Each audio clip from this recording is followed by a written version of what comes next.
এই দেখুন আজকে আমি কি রান্না করব। আমার কিন্তু খুবই ভালো লাগে মেথি শাক দেশি বেগুন দিয়ে রান্না করব, মাছের আতা পাতা দিয়ে, রুই মাছের আতা পাতা দিয়ে করব। আপনারা কাতলা মাছের আতা পাতা থাকলেও দিয়ে করবেন, তাও ভালো লাগবে। মেথি শাক নিয়ে নিয়েছি, কাঁচা লঙ্কার বেগুন, এদিকে বেশি করে পেঁয়াজ কুচি নিয়ে নিয়েছি, আর এই যে মাছের আতা পাতাটা লবণ হলুদ মাখিয়ে নিয়ে নিয়েছি, বেশি করে গোটা রসুনের কোয়া নিয়ে নিয়েছি। কড়াতে সরষের তেল গরম করে নিয়েছি, 5 ফোড়ন আর সাদা জিরে দিয়ে দিলাম। এবার একটা শুকনো লঙ্কা দিয়ে দিলাম। এবার পেঁয়াজ কুচিগুলো দিয়ে দিচ্ছি, বেশি করে একটু পেঁয়াজ কুচি দিয়ে দেবে। এখানে রসুনের কোয়াও দিয়ে দিচ্ছি, যারা রসুনটা পছন্দ করেন না তারা রসুনটা বাদ দিতে পারেন, পেঁয়াজ কুচিতেও করবেন, তাও ভালো লাগবে। দিয়ে ভালো করে এটা এবার ভেজে নেব। এখানে একটু লবণ আর হলুদ দিয়ে এগুলো ভালো করে ভেজে নেব। এবার এখানে হলুদ আর হচ্ছে লবণ দিয়ে দিচ্ছি, আর পেঁয়াজটা খুব ভালোভাবে ভেজে নিচ্ছি। পেঁয়াজ রসুনের সাথে আমি আতা পাতাটাও দিয়ে দিলাম। মাছের আতা পাতাটাও একসাথে খুব ভালোভাবে ভাজা হয়ে যাবে। রাঁধুনি থাকলে কটা 5 ফোড়নের উপরে রাঁধুনিও দিবেন, দেখবে ভালো লাগে। দেখুন এইরকম খুব ভালোভাবে ভাজা হয়ে যাবে, দরদরা হয়। এবার হচ্ছে তুমি সেই মেথি শাক, বেগুন আর কাঁচা লঙ্কাগুলো দিয়ে দেবে। খুব সুন্দর লাগে ভাজা।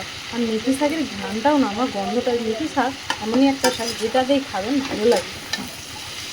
দিয়ে ভালো করে এটাকে একসাথে শাকের সাথে ঢেকে ভেজে নেবে। এখানে আমি আরেকটু লবণ দিয়ে দিচ্ছি আর হলুদ। এবার এটা লবণ হলুদ দিয়ে নেড়ে ঢেকে দেবো। এবার ঢাকনাটা খুলে নিয়েছি। সত্যি বলবো মেথি শাকের এত সুন্দর গন্ধ বেরিয়েছে না। আর এগুলো যে একবার খাবে তার বারবার, এটা দিয়ে মানে থালা থালা ভাত খাওয়া হয়ে যাবে। এবার বেগুন, কাঁচা লঙ্কা এগুলো সব আমি পুরো একদম ঘেঁটে দেবো। দুর্দান্ত লাগে, মনে হয় আর কিছু খাবার লাগবে না। এটা কিন্তু আমার কাছে ভীষণ স্পেশাল খাবার। আর কার কার প্রিয় অবশ্যই কমেন্ট করে জানাবেন। যতটা পারবে আরেকটু মানে পুরো টান টান করে দেবে। এটা বড় বেগুন থাকলে বড় বেগুনও দিবে, পুরো ঘাঁটা ঘাঁটা হবে। আমার তো দেশি ছোট বেগুন ছিল। ভালো করে এইটা এবার আমি এই দেখুন কাঁচা লঙ্কা টঙ্কা সব ঘেটে নিই, খেতে ভীষণ লাগে ভাজা। আর একটা মেথি শাকের যে কী অপূর্ব গন্ধ, আমার ভালো লাগে।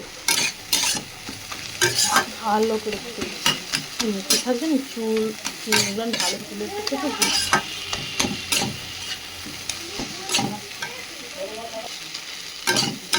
সুন্দরভাবে এরকম পুরো ঘাঁটা ঘাঁটা হবে। এগুলো হচ্ছে ভাতের শাক। আর কে এরকম খেয়েছেন অবশ্যই কমেন্ট করবেন।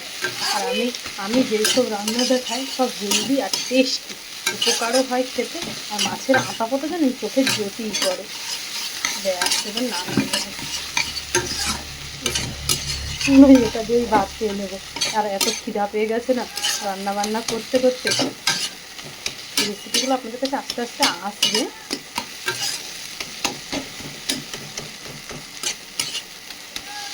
কিন্তু হেভি রবিবার যে হেভি রান্না হচ্ছে আজকে, এই রান্নাগুলো আস্তে আস্তে আমি দেবো। আপনারা সবাই ভালো থাকবেন, সুস্থ থাকবেন। এই দেখুন আমার দুর্দান্ত স্বাদের বেগুন দিয়ে মেথি শাক ভাজা আর মাছের আতা পাতা দিয়ে। আমার যদি এই রেসিপি ভালো লেগে থাকে সবাই ভালোবাসা দিবেন, সবাই সাথে থাকবেন। আমার কিন্তু ভীষণ প্রিয় একটি রেসিপি।